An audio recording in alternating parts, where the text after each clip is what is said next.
Hi, I'm Andrea from the Early On Child and Family Center in Owen Sound. We want to make the transition to school a positive experience for children and their families. We have some activities that we like to do in the Early On programs that help support that transition. The activities are designed to be done with materials that you have at home, and you can always reach out to us if you have questions or want more activity ideas. Today, the activity I'm going to do is called tennis ball feeding. So in order for children to learn to write, they must first know how to use their hands.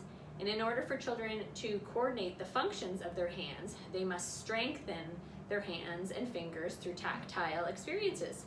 So today, we are going to feed a little tennis ball guy.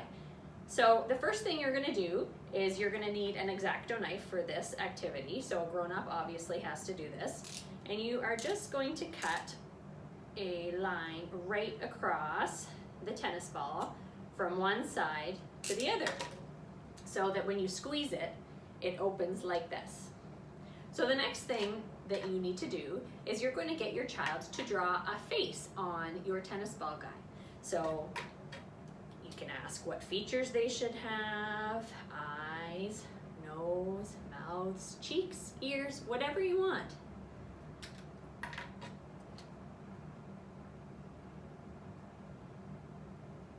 And so there's mine. And so you're going to get your child to squeeze the side of the tennis ball, and your tennis ball is going to open. And then you're going to need some beans or some pasta or whatever you have at home that you can use, and you're going to get your child to squeeze the tennis ball with one hand and spoon the beans into their mouth, just like so.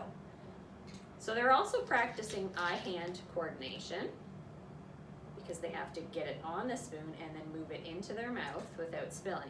So bigger objects like beans will be easier to not spill than smaller, tiny objects like, for example, pieces of rice. So you could maybe start with beans and then work your way up as your child gets better and better at it.